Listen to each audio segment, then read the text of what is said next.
हे बघा, हे आहे आमचं मेघी गावात ब्राह्मणवाडीतलं बल्लारेश्वराचं मंदिर. हा, आतमध्ये आल्याच्या नंतर थंडगार वाटायला लागलं एकदम. शंकराच्या गाभाऱ्याच्या समोर नंदीचं मूर्ती आहे.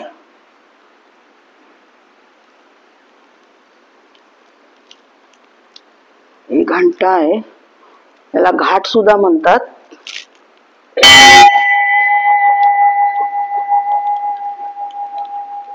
काय आवाज घुमतोय बघा.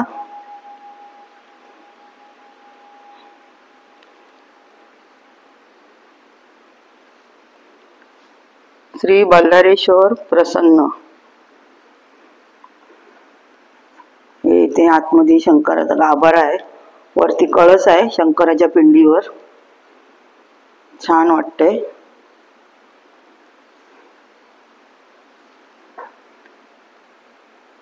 एका बाजूला बाहेर गाभाऱ्याच्या बाहेर गणपतीची मूर्ती आहे.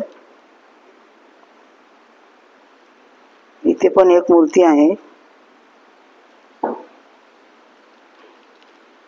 मंदिर मस्त आहे बघा. आतमध्ये मंदिर आहे, त्याच्यावरती कौलारूचं पुन्हा दुसरं असं घर बांधकाम केलेलं आहे. हे बघा, इथे आहे ना, दरवर्षी ना मेच्या 9 तारीखला मोठा उत्साह होतो. कारण का त्या दिवशी हे मंदिराची स्थापना केली होती, म्हणून त्या तारखेला मोठा उत्साह करतात इथे बल्लारेश्वराचा. खूप मज्जा येते. सकाळपासून तर रात्रीपर्यंत धमाल चालू असते. मस्त कुठून कुठून लोक येतात दर्शनाला.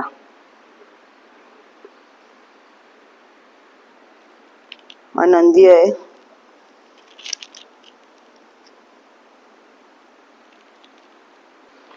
बघा किती छान वाटतंय ना मंदिर. कोकणातलं बल्लारेश्वराचं मंदिर. 9 तारखेला तर जेवढे चाकरमनी आहेत मुंबईला गेलेले सर्व येतात. हा, एवढा आनंद होतो सर्वांना. सर्व रजा काढून येतात.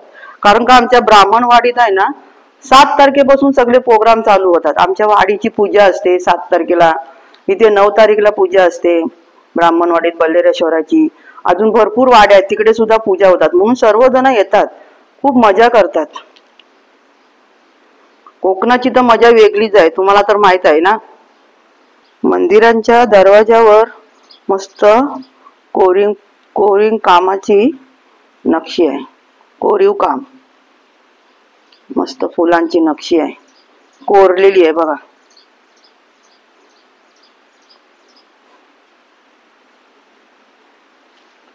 हे इथे बसण्यासाठी केलेलं आहे.